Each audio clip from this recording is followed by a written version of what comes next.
My name is Lydia, and if I could go back to when I was 9, I'd tell that little girl 2 things. 1. You're not crazy. 2. You're not the mistake they said you were. But back then, I didn't know either of those things. All I knew was that dinner always looked different on my plate than on anyone else's. My sister, Cassidy, the so-called miracle child, had mashed potatoes with butter shaped like flowers, steak that melted off the bone, and fresh peach slices in a glass bowl chilled with ice. I got dry toast and boiled cabbage. When I asked why, my mom said, "Because Cassidy needs the energy. You're just you." I wanted to believe that maybe they didn't mean it, that maybe I was just imagining things. But then came the night everything broke literally. Please subscribe to our channel and tell us in comments from where are you watching this video. I was 13. I'd just come back from the school library where I stayed late because I couldn't stand being home. The air always felt heavy there, like I was walking on a floor that might collapse any second. I stepped inside and smelled it immediately steak. My stomach growled so loud I almost laughed. Cassidy was already at the table. A full spread in front of her medium-rare filet, garlic asparagus, cornbread muffins. I walked into the kitchen and saw my plate already waiting. 1 piece of bread, not even toasted. A smear of mayo on it. That was it. "Where's the rest?" I asked, too tired to pretend anymore. Dad was standing near the sink. He didn't like being questioned ever. He turned. "You asking that with your tone?" I blinked. "It's not fair. Why does Cassidy get steak and I get this?" Cassidy giggled. "Maybe because I don't look like a drowned rat." My mom didn't flinch. "But Dad?" He stormed forward like he'd been waiting for that moment. He didn't yell. He didn't threaten. He grabbed my hand, slammed it onto the countertop. And with the other hand, he picked up the rusted hammer from the junk drawer. Cassidy kept chewing. My mom didn't move. Then, crack. I think I left my body. Another crack. I heard my own voice screaming, but I didn't feel it. I saw my fingers bending wrong, swelling. The bruising was immediate, purple lightning crawling under my skin. Dad leaned in and whispered, "Ask that again. I dare you." Then he dropped the hammer like it was nothing. I dropped to the floor. Cassidy finished her cornbread. No hospital, no apology, no punishment. That night, they locked me in the basement with an old ice pack and a wet rag. My fingers throbbed, mangled and crooked, wrapped in a dish towel that reeked of bleach. I spent the night shaking, whispering to myself to stay alive. Not out of fear, but out of fury. That was the night I changed. My fingers healed wrong. No doctor ever looked at them. They've never bent straight since. And Cassidy? She bragged about how tough love makes weak things stronger. But here's what they didn't know. Pain like that rewires you. It turns every scar into a blueprint. They thought I'd break and disappear. I didn't. Instead, I watched. I stayed silent. I let them forget me. And that was their first mistake. Because I started paying attention. Dad had a routine. He left the house every Sunday night at 6:30 sharp, said it was church board business, but never came back smelling like hymns. Mom had her own secrets, like sneaking into the school office after hours. She worked there part-time and rifling through donation funds. Cassidy was their darling, but she had more enemies than friends. She wasn't smart, just loud. Not talented, just privileged. And I was the invisible shadow. But shadows learn how light works. By the time I turned 16, I had read more than most adults ever will. I volunteered at the school theater to avoid home, learned stage lighting, set design, even how to run cables and speakers. I took notes about everything. And I started working at an animal shelter on Saturdays. That's where I met Donna. Donna was in her 60s, ran the shelter like a military base, but had eyes that knew too much. One afternoon, she saw my hand trembling as I picked up a dish bin. "What happened to your fingers?" she asked gently. I opened my mouth, closed it, then shrugged. "Family recipe," I muttered. She didn't push. But 2 weeks later, she handed me a folder. Inside, State documentation, emancipation paperwork, housing referrals, and 3 numbers to call if I ever needed a place to go. "You didn't ask," she said, "but I see everything." I didn't cry. I wanted to, but I didn't. Instead, I folded the papers, tucked them into my backpack. I wasn't ready yet, but soon I would be, because revenge wasn't a sudden explosion. It was slow, careful, silent, and it would come not with a scream, but with a smile. I stayed 2 more years in that house, even after the hammer, even after the splintered fingers, the locked basement, and the nights I slept with one eye open while Cassidy paraded around like a pageant queen. Because I was planning, every second, every step. It started quietly. Donna got me a spot volunteering at the local radio station.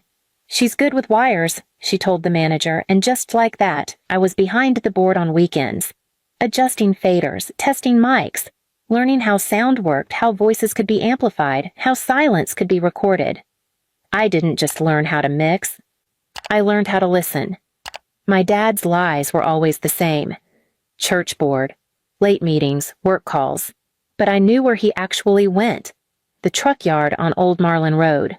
I once followed him on foot for over an hour just to confirm it. There, he met with men in expensive boots, talked in hushed tones, and loaded boxes into the back of unmarked vans. But I wasn't interested in his deals. I was interested in what he feared. And that turned out to be reputation. He was running for deacon at his church, all smiles and fake prayers, shaking hands like he hadn't used them to destroy mine. Cassidy was filming cutesy TikToks about family values and dinner nights with Daddy. And my mom? She was now PTA president and stealing funds from field trip envelopes. They were building a legacy of lies. And I would burn it with something better than fire. Truth. One night, while they were at one of their family dinners at Applebee's, which never included me, I set up a cheap audio surveillance device in the living room, a recycled mic pack from the radio station, hidden under the old recliner. It ran on a timer and uploaded automatically to an encrypted drive. Please subscribe to our channel and tell us in comments from where are you watching this video. For weeks, I gathered audio. Cassidy mocking classmates. Mom saying, "We'll just skim the bake sale money again, no one ever checks." Dad laughing about scaring someone at work so bad they peed themselves. And then the moment I waited for, Dad saying, "That girl Lydia, she's nothing, barely human. I should have broken her jaw when she started talking back." He was drunk, slurred, proud. I clipped the file, made a copy, and then I waited. Graduation came. Cassidy got a new car. I got nothing, not even a handshake. But I didn't care. Because I was almost free. That night, I packed my things, taped a note to the fridge. "You broke me. But not forever. Keep the toast. I've got a bigger table now. Lydia." I walked out at midnight, the house asleep, carrying only a backpack and a thumb drive. Donna met me at the shelter. She'd already set up a cot and a small job cleaning kennels. I felt lighter that night than I ever had. But I wasn't done. The thumb drive? It didn't go to the cops. It went to the school board, the church elders, and the PTA. 3 envelopes. 3 sets of carefully timed detonations. One contained Cassidy's full TikTok video archive, including her faking charity work for views.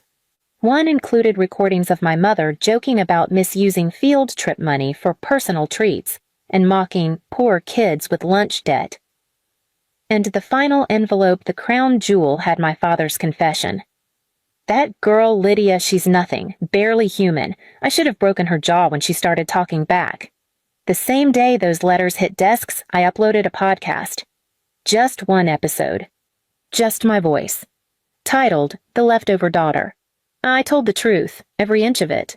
No names, no slander. Just my story, wrapped in calm narration, scored gently with background music from the radio station. It wasn't rage, it was peace. By sunset, the episode had 2,000 downloads. Then 10,000.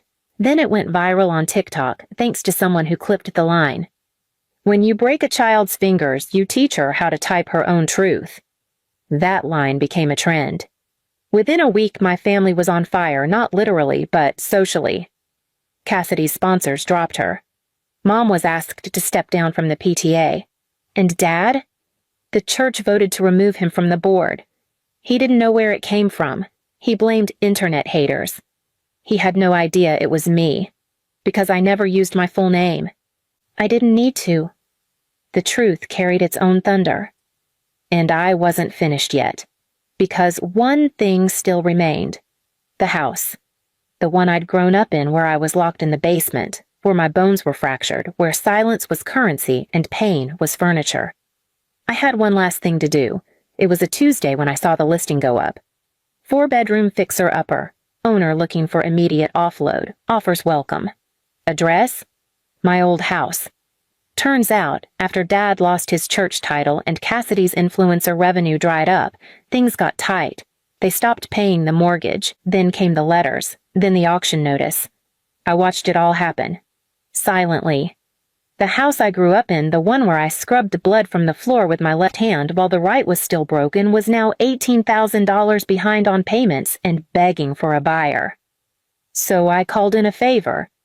Donna's cousin worked at a nonprofit that helps transition youth buy their first homes through a grant matching program.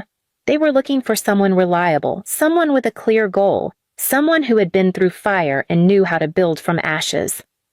I sent them my podcast episode, just that. They approved me in less than 48 hours. A week later, I walked up to that rotting front porch, clipboard in hand, new hoodie zipped tight, and signed the purchase agreement. They didn't even know it was me. Until I moved in. I waited until closing day. The front lawn was still scattered with boxes, Cassidy crying on the phone, Dad screaming at someone about how this is all fake and we're being targeted. I walked right past them with a key in hand. Cassidy froze. What? What are you doing here? Dad looked up, eyes bloodshot, mouth open. I turned to them both and smiled a calm, dangerous smile. I told you I'd get a bigger table. Then I stepped inside. The silence was delicious. They stood there, stunned, as the door closed. That night, I didn't dance or scream or blast music. I unpacked one thing only, a brand new dining table. Real wood, paid for by my own money. And on it, I placed 3 things. A recording device, my broken hand x-ray from 2 years ago, and a nameplate that read, Lydia Holloway survivor, not servant. I didn't need to destroy them publicly. They were already eating themselves alive. But I made sure one last message landed. 3 days after I moved in, I hosted my first dinner. Not family, friends, real ones. Other girls from the shelter, from the radio station, even Donna. And on each plate, a single seared steak. Cassidy used to say I didn't deserve steak. Dad used to eat mine and call it father's tax. But that night I fed everyone the meal I was never allowed. When I passed the final plate to Donna, she looked at me and asked, "What made you come back here?" I just smiled. "This place used to be a prison," I said, but I turned the locks around. As laughter filled the kitchen, I stepped into the hallway and stared at my reflection in the same cracked mirror where my father once called me useless. My fingers still didn't bend right. One knuckle sat a little too high, but they worked. They built this life. They typed my truth. And when I reached up and traced that scar across my hand, I didn't feel rage. I felt power, because they thought they broke me. But all they did was give me something to rebuild from. And when someone rebuilds from rubble, they don't come back seeking revenge. They come back owning everything that tried to bury them, including the front door.